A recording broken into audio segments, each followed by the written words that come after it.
with over 30 years of experience leading multi-state distribution and final mile operations. He is a president and owner of Dedicated Logistics Partner, a company delivering tailored distribution and final mile solutions across the automotive, agriculture, and industrial equipment industries in Albany, Hartford, Delray Beach, and Fort Myers. Please welcome to Chris Bernard. Chris, thank you so much for joining. Thanks for having me.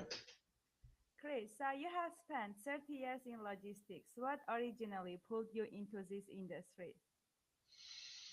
Uh, One thing's for sure, I've always loved being in it. I kind of fell into it accidentally in a sense. I didn't see myself going into this type of a career as a young man, but I got a job driving a truck, delivering uh, food and to restaurants and hotels and schools, and quickly I really enjoyed the whole process, loved the whole process of getting items from origin to destination and all the mechanics that go involved with making that happen, and realizing how dependent everybody is on transportation. It felt good to be part of that industry, and so I've never looked back. Once I got in, I got the bug, and I've enjoyed it ever since. Wow, so you actually answered my question. So that's what inspired you to start Dedicated Logistics Partner? Yeah, yes, dedicated logistics partner. We started that back in 2017, but this is actually my third business that I've owned throughout my career, and it's now the longest business that I've owned throughout my career as well. We're doing very well. Learned a lot along the way from the businesses that I owned before this. As with anything, the more you do it, the better you get at it. As long as you've got an open mind and you're willing to learn and grow, and that's something that I've definitely done my best to do. Remain humble, and learn from those mistakes, learn from others, and I've been blessed to have a lot of contacts and relationships throughout my career that have helped me move along. Yes, amazing. So you Hmm. manage multi-state distribution across the Northeast and Florida. So what is Yes. the biggest operational challenges today? And tell us more about the operation. Yeah, probably the biggest challenge would really be in recruiting. Um, and getting the newer the younger generations interested in doing this type of work. My average age driver is right around 45 years old, and uh, the people that are coming in to interview for the jobs often are well over 30 years old. I rarely get people in their mid to late 20s, and even early 30s looking for this type of career. And so that's our biggest challenge, is attracting the younger generations in wanting to do this type of work. And in doing so, I have to do things differently. My company has to do things differently. We can't do it. I can't expect, where we're struggling to find drivers, for them to adapt to me as much as I need to adapt to them. I mean, Mm, I can't adapt in giving away our integrity and that type of thing. But we have to be more creative in creating an environment that keeps the interest there, and brings people in, and that we are working on. yes, agree. So final mile is evolving fast. What has been, changes in the last 5 to 10 years and challenges? Well, the technology is just growing constantly. I mean, I don't even need to look between now and 30 years ago. I can look between now and 3 years ago in the advancements in technology, which has been awesome. I mean, it's been great for the end user, for the customer. I mean, what the customers have now in regards to tracking and getting a very narrow window when their package or when their shipment is going to arrive is a huge advantage to them. be it if it's just a residential customer, just bringing in their item, or if it's a commercial customer waiting on that item to move that to somewhere else. It just has become so much more efficient. Claims have gone down. Um, you know, it's been a great addition to our business, without a doubt, the technology. Yes, that's amazing. And you are absolutely right. Technology is growing as fast as a light. So how do you keep, this high value efficiency expanding into new markets because you are in different markets now? Yeah, we're in 5 different locations. You mentioned the other location that we have is in Lewiston, Maine. Um, yeah, it's running 5 different businesses. Even though we're doing the same thing, every market has different energy. The cultures are different and that type of thing, and that I love. I mean, it's always exciting. It's never boring. Um, and as far as growing into uh, multiple markets, it's definitely part of my business plan is to expand. And we're not limited to any geographical location. I would like us to start getting ourselves into a position where we're integrating the different markets to working with each other. In the Northeast, my 3 locations do, Mhm. and in Florida, my 2 locations do as well. And we want to just keep that expansion growth going and continue the bringing all the different locations together. So that's amazing. Your leadership style is reliability and precision. What does that look like day to day?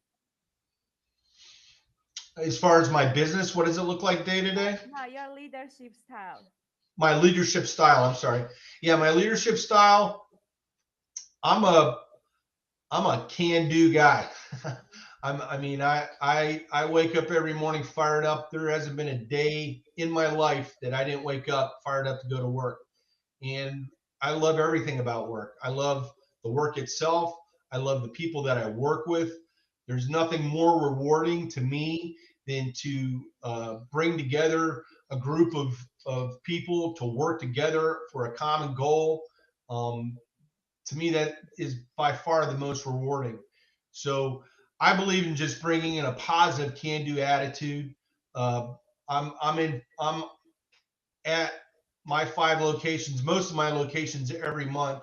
A few of my locations, I may be there every other month, every 3 months, but I'm very much connected with my group, and I can't stay connected constantly because I also have to look for my business as the owner. I've got to keep growing our business and expanding our business, and so I put a lot of time and effort in there. But I never lose touch one bit with all those that work for me, and I work for them as well. And it's just creating that environment. I love being part of that. That's amazing. So you developed the first of its kind distribution strategy in the industry. Can you please expand more about that? That was prior to the business that I'm doing now. That was more back in when I was actually an employee for DHL Supply Chain, and I was running the um, distribution for 7-Eleven, and we were launching out the distribution for some energy drinks. And so it was back when the energy drinks were really starting to explode, and we were a big part of that distribution at that time in Northern California. But that was back when I was an employee before I was owning my own business. Okay. So you created a mandatory training program for driver tracking systems. Do you still use it, and what were the results? Yeah, I mean, I'm part of that as far as being a contributor with companies that develop that software and that type of thing. That, like I said earlier, the results are phenomenal. I mean, the tracking that we use in today's technology is, you talk to the customers and they just absolutely love it. the reliability of it. It lowers anxiety tremendously, Yes. tremendously. And even on the driver end, even though it puts pressure on them, the technology is built so well that it actually helps the driver out in lowering their anxiety too. They know exactly where they're going, they know where they need to be, and the way the mapping software works, tied into the tracking capabilities, it's the results are outstanding. That's amazing to hear that, especially drivers are not very liking the technology. I'm glad they're liking yours. So you scored high on HACCP audit. Can you please expand what is that audit about and what is the secret to staying compliant and safe?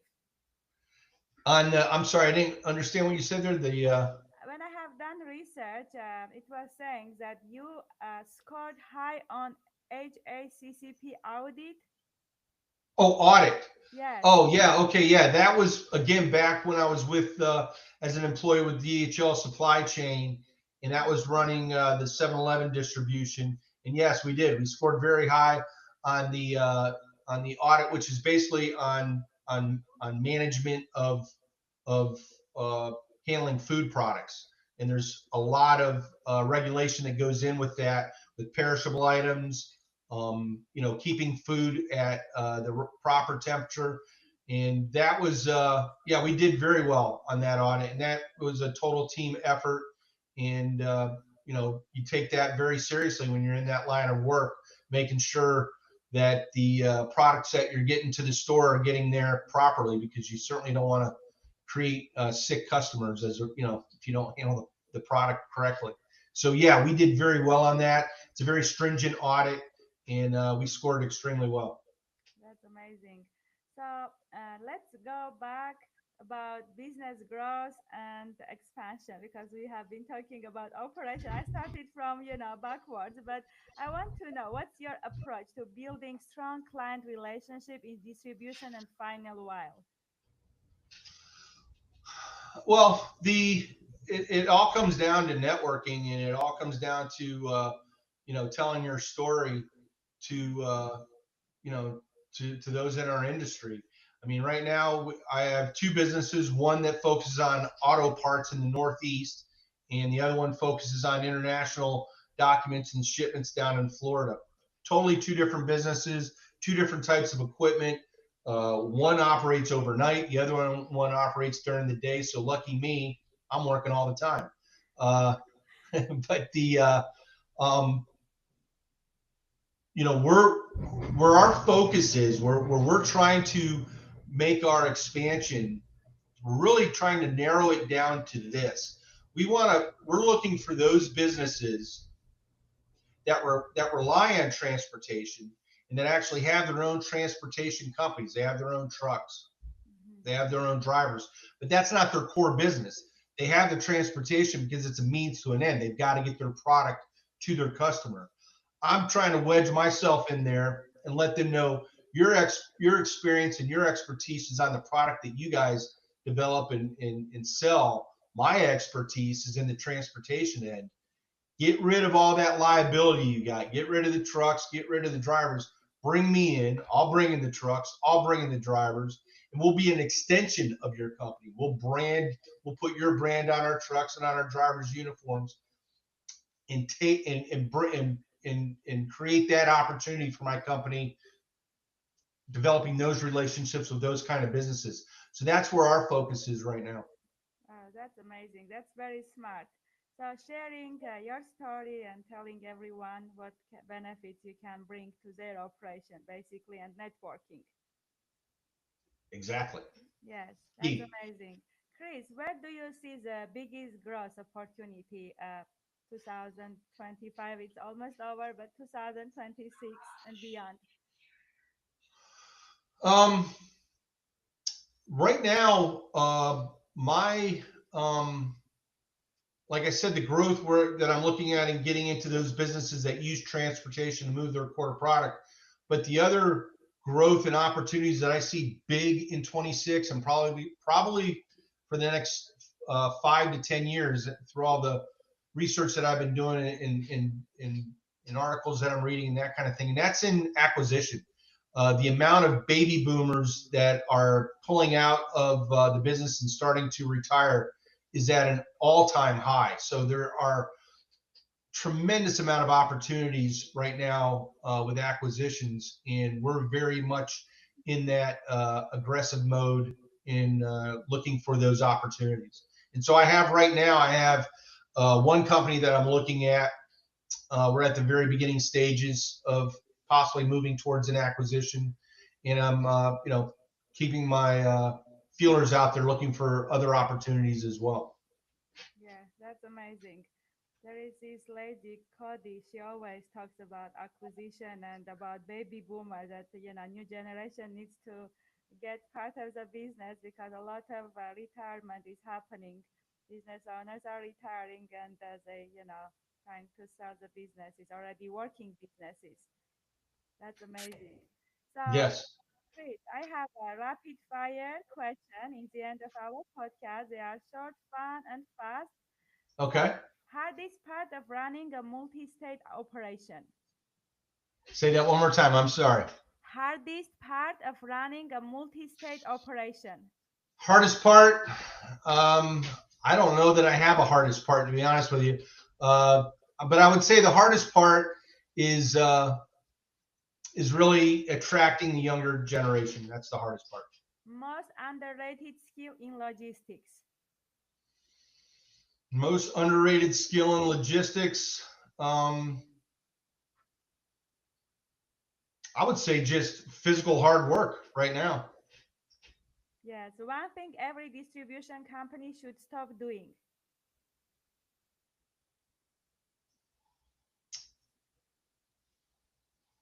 Thinking they don't have more to learn. Favorite part of the industry. People, A leadership lesson you wish you learned sooner. people. If you weren't in logistics, what would you be doing? I'd be a pilot. Pilot, nice. I love it. Thank you so much, Chris. It was very informative and in the end, it was very fun. Thank you so much for sharing your expertise with us and your knowledge. Your leadership is multi-state logistics and final mile operation is inspiring, and I know our audience will look a lot from this conversation. And until next time, stay focused and consistent and keep building. Thank you so much. Thank you.